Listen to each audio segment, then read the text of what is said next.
Bienvenue. Alors aujourd'hui, on part explorer un nom qu'on connaît tous, mais dans un lieu assez inattendu.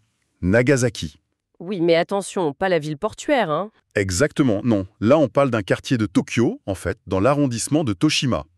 C'est fou comme un même nom peut cacher des réalités complètement différentes, hein. Tout à fait. Plein d'histoires méconnues. C'est ça. Et justement, on a pas mal de sources, des guides locaux, des documents d'archives, des articles, et on va essayer de décortiquer un peu tout ça. Hmm. On va plonger dans son histoire artistique, son lien avec l'âge d'or du manga, et puis dénicher quelques pépites cachées, quoi. L'idée, c'est vraiment de voir ce qu'il y a sous la surface. Alors, commençons par le commencement. Ce nom, Nagasaki à Tokyo, d'où ça vient? Il y a plusieurs idées en fait. Ah oui, Une piste, ça remonterait au clan Nagasaki. C'était des vassaux assez importants à l'époque Kamakura, et ils auraient eu des terres par là. d'accord, une origine historique liée à des samouraïs. Voilà. Une autre hypothèse, c'est plus descriptif, géographique. Le terrain, il aurait eu une forme de long cap, un misaki en japonais, le long d'une ancienne rivière. Un long cap, Nagasaki. Ok, ça se tient. Mais j'ai lu aussi qu'il y avait un lien possible avec l'autre Nagasaki, celui de Kyushu. Ah oui, ça c'est une théorie assez fascinante qui date de l'époque Edo. À Nihonbashi, donc au cœur d'Edo, il y avait une auberge-pharmacie très connue, la Nagasakiya. Nagasakiya. Oui, et c'était là que descendaient les visiteurs venus de Nagasaki, genre les Hollandais de Dejima ou même Siebold, le médecin allemand quand il venait voir le shogun. Ah d'accord. Et du coup, le nom de cette auberge aurait pu... D'éteindre sur ce quartier. C'est l'idée. Peut-être que c'était un lieu de passage pour eux, ou lié d'une façon ou d'une autre, du coup par extension, Nagasaki. Intéressant. Et ça expliquerait pourquoi la gare locale s'appelle Higashi Nagasaki, Nagasaki de l'Est, pour pas confondre. Exactement. C'était malin. Et avant d'être un quartier de Tokyo comme aujourd'hui, c'était quoi, un simple village? Tout à fait. D'abord, Nagasaki-Mura, le village, puis Nagasaki-Machi, le bourg. C'était même un petit centre administratif pour le district autour avant la grande fusion de 1932 qui a créé l'arrondissement de Toshima. D'accord. Et plutôt agricole à l'époque? Oui, assez agricole. On cultivait du riz, des légumes. Ça contrastait pas mal avec le quartier voisin de Shinamachi qui était déjà plus commerçant. On est loin du Tokyo d'aujourd'hui, mais déjà connecté au reste. Oui, on trouve des traces anciennes. Le nom Ido Nagasaki apparaîtrait même dès l'époque Muromachi. Une source suggère aussi que la zone était sur une route d'accès à Edo pour les fameuses processions de daimyo, le Sankin Kotai. Ah oui, quand les seigneurs devaient aller à Edo. Voilà. Bon, c'était sûrement pas une étape majeure, hein, plutôt un point de passage. Mais ça montre que c'était déjà dans le réseau autour de la capitale. Et comme souvent dans ces anciens villages, j'imagine qu'il y a un sanctuaire au cœur de tout ça. Bien sûr, le sanctuaire Nagasaki, Nagasaki Jinja. C'est le centre spirituel historique. L'origine exacte est un peu floue, mais il est dédié à Susanoo et Kushina Daime, des divinités importantes. Et son histoire est liée à un temple bouddhiste aussi? Oui, pendant longtemps, à l'époque Edo, il était lié au temple Kongo-in, juste à côté. Puis à l'ère Meiji, avec la séparation du shintoïsme et du bouddhisme, il est devenu indépendant. Et aujourd'hui, il est toujours actif? Ah oui, et comment? Surtout pendant son grand festival annuel mi-septembre. C'est un moment super important pour les habitants. Il y a des stands de nourriture, des danses, de la musique kagura et bien sûr les mikoshi, les hôtels portatifs. L'ambiance du vieux village qui revient. C'est exactement ça. C'est une de ces pépites cachées pour voir un Japon plus authentique. Ok, alors avançons dans le temps. Le XXe siècle arrive. Et là, changement de décor radical. Le quartier attire les artistes. On parle d'Ikebukuro Montparnasse. C'est bien ça? C'est ça. Et c'est une histoire vraiment passionnante. Dans les années 30, cette zone, c'était encore la périphérie. Et surtout, les loyers étaient très bas. L'herbument classique pour les artistes fauchés. Exactement. Et en plus, c'était proche des Kibukuro qui commençaient à bouger et pas si loin des écoles d'art du Ueno. Du coup, ça a attiré plein de créatifs. Et c'est là qu'est né le Nagasaki Atelier Village. Des ateliers construits exprès pour eux. Oui, c'est ça qui est intéressant. C'était des petites maisons, mais avec une pièce principale conçue comme un grand atelier. Genre 15 tatamis, ça fait 25 mètres carrés. Un bel espace. Pas mal. Avec de grandes fenêtres pour pouvoir sortir les œuvres, et souvent des lucarnes au nord pour avoir une lumière stable idéale pour peindre.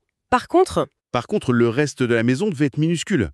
voilà, souvent juste 3 ou 4, 5 tatamis pour vivre. Donc, 5 à 7 mètres carrés.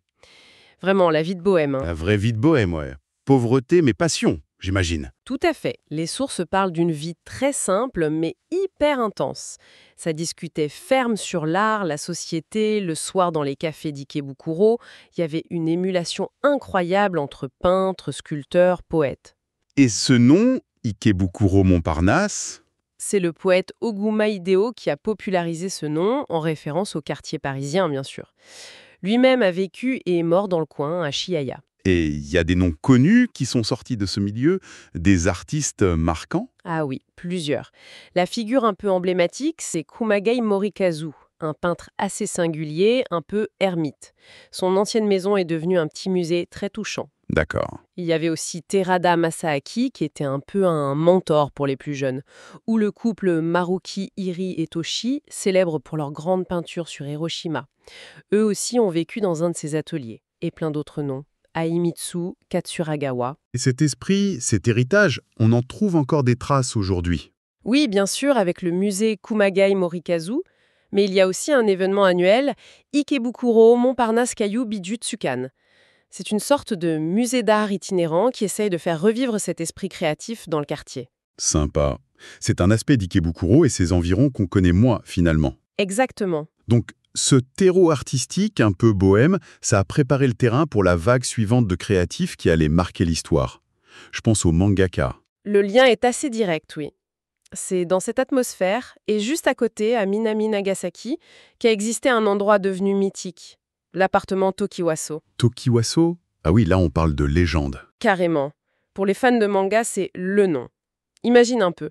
Tezuka Osamu, le dieu du manga. Oui, Fujiko F. Fujio et Fujiko Fujio A, les créateurs de Doraemon. incroyable. Akatsuka Fujio, le roi de l'humour absurde. Ishinomori Shotaro, le père de Kamen Rider. Ils ont tous habité là. Tous ensemble. Au même endroit. Oui, dans les années 50 et 60. Dans des conditions hyper modestes, hein. Toilettes et cuisine commune. Ça devait être quelque chose. Ah, mais Tokiwaso, c'était bien plus qu'un simple immeuble. C'était une vraie pépinière de talent, un lieu d'entraide, de camaraderie, mais aussi de saine compétition, j'imagine. C'est vraiment là qu'est né l'âge d'or du manga moderne. L'énergie devait être folle. Et est-ce qu'on peut ressentir ça aujourd'hui? Il reste quelque chose? Oui, heureusement. Le bâtiment d'origine a été démoli, mais ils ont construit juste à côté, en 2020, le musée du manga Tokiwaso. Ah, super. Ils reconstituent l'immeuble à l'identique, avec les chambres des mangaka, leurs bureaux. C'est une immersion assez bluffante dans leur quotidien. Pour les fans, c'est vraiment un pèlerinage. Indispensable, oui. Et au-delà du musée, est-ce qu'il y a d'autres traces, des petits clins d'œil à cette époque dans le quartier, des trucs pour les initiés? Oh que oui. Tiens, par exemple, au temple Kongo-in, celui qui est juste à côté du sanctuaire Nagasaki. Oui. Il y a une petite statue de Jizo, tu sais, ces protecteurs des enfants, assez unique, le manga Jizo. Et il tient un stylo J-Pen. Le fameux Jipen Zangaka. Excellent. C'était l'outil fétiche de cette génération. Et puis, dans la gare Andigashi Nagasaki même, il y a une statue de Léo, le roi Léo de Tezuka Osamu. Ah oui, Léo. Et pour les gourmands, une adresse mythique, le petit resto de ramen Matsuba. Matsuba. C'était la cantine des habitants de Tokiwaso. La légende dit même que comme ils étaient jeunes et sans un sou, ils payaient parfois leurs nouilles en laissant des dessins ou des planches de manga. Non, carrément. Manger des ramen là où Tezuka payait en dessin. Voilà, c'est une vraie pépite pour les passionnés, ça. C'est sûr. Mais bon, le quartier, ce n'est pas que l'art et le manga. Les sources parlent d'autres couches d'histoire, parfois assez surprenantes. Effectivement, ce qui est bien avec ce quartier, c'est qu'on découvre des trucs inattendus. Par exemple, il y a un pont de chemin de fer en briques rouges. Ah oui, Il est toujours utilisé par la ligne Yamanote et il date de 1885. De l'ère Meiji, on peut le voir d'un petit sentier en contrebas. C'est un témoin assez impressionnant de la modernisation du Japon. et puis, il y a cette histoire industrielle, complètement dingue. Ah oui, celle-là, elle est incroyable. Kaishinsha, ça te dit quelque chose? Non, pas vraiment. C'est le tout premier constructeur automobile japonais et qui deviendra plus tard Nissan. Nissan. Eh bien, leurs tout premiers ateliers étaient là, à Nagasaki-machi, au début du XXe siècle. Mais c'est fou. Une page de l'histoire industrielle japonaise écrite dans ce quartier tranquille. Ça change la perspective. Carrément. Et cette tranquillité, justement, cette ambiance un peu rétro que décrivent les sources, c'est ça qui fait le charme du quartier aujourd'hui, non? Loin de l'agitation d'Ikebukuro qui est juste à côté. C'est exactement ça. C'est un quartier résidentiel, calme en apparence, mais qui a plein de petits charmes cachés si on prend le temps de flâner. Les rues commerçantes traditionnelles, les Shotengai, en sont un bon exemple. Comme Nagasaki Ginza ou Shienamachi Sun Road. Oui, ou Nagasaki Jujigai. Elles ont gardé cette atmosphère un peu hors du temps. Il n'y a pas beaucoup de grandes chaînes, mais plein de petits commerces indépendants. Avec des trouvailles, hein. Oui, Comme la boucherie Amanoya, qui utilise encore une vieille balance magnifique des années 50, dessinée par Yanagui Sori, un designer célèbre.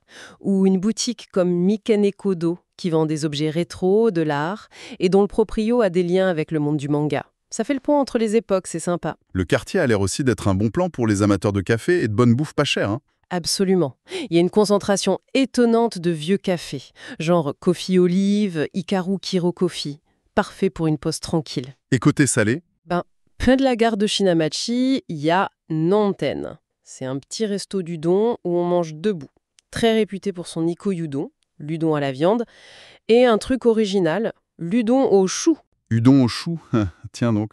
Et toujours à Shinamachi, il y a même une rue qu'on surnomme la rue du Yakiton, les brochettes de porc grillées. Un classique populaire et bon marché. C'est vraiment ce côté pas cher et délicieux qui revient souvent. Et au-delà des boutiques et des restos, il y a des lieux qui racontent la vie quotidienne? Bien sûr, le bain public, le Santo, Saitoyu. Il date de 1947, c'est une institution dans le quartier, un lieu de rencontre. Le bon vieux Santo. Voilà. Il y a aussi des parcs tranquilles comme Minami Nagasaki Arapa et même des temples très actifs comme Zen Shoin qui proposent des cours de cuisine végétalienne bouddhiste, la Shojin Ryori. Ah ouais, original. Sans oublier le marché aux puces mensuel, le Nagasaki Machi no Minoichi. Il est né juste après la guerre, c'est un symbole de la résilience du quartier. L'architecture aussi participe à cette ambiance un peu spéciale. Oui, par petites touches. Le poste de police près de la gare d'Higashi-Nagasaki, par exemple, ils l'ont construit dans un style un peu rétro qui rappelle Tokiwaso. Malin. Il y a aussi une balade sympa le long de l'ancien aqueduc Senkawa-Josui. Et puis tous ces bâtiments un peu anciens, parfois un peu défraîchis, qui donnent son cachet au quartier. Une source dit même qu'il y a un potentiel pour de nouvelles choses là-dedans. Au final, c'est bien ce que disent les sources. Ordinaire en apparence, mais unique en réalité. Un quartier avec une vraie identité locale où les gens ont l'air attachés. C'est ça. C'est clairement pas une destination touristique tape à l'œil. C'est plutôt une invitation à gratter un peu la surface, quoi. À découvrir les histoires cachées derrière une façade tranquille. Mhm. C'est un endroit super pour comprendre comment différentes époques, l'agriculture, l'art, le manga, la vie de quartier, cohabitent et façonnent un lieu. Pour ceux qui aiment bien explorer et comprendre, c'est très riche. Bon, alors si on résume un peu cette exploration du Nagasaki de Toshima, on est parti des origines du nom, entre samouraï et géographie. On a traversé l'époque des artistes d'Ikebukuro au Montparnasse, puis le berceau du manga avec Tokiwaso, pour arriver au charme discret et au trésor caché d'aujourd'hui. C'est vraiment l'histoire d'un quartier qui a eu plusieurs vies superposées les unes aux autres. Un lieu qui récompense la curiosité, c'est sûr. C'est pas juste une carte postale, c'est un tissu d'histoire à démêler. Et ça laisse songeur, quand même. Ce quartier, il a attiré les créatifs quand ils cherchaient de l'espace pas cher et une communauté. Les artistes des années 30, les mangakas des années 50-60. C'est vrai. Alors, on peut se demander, quelle énergie créative est peut-être en train de bouillonner, là, discrètement, dans ces rues calmes aujourd'hui? Prête pour la prochaine transformation de Nagasaki? La question reste ouverte.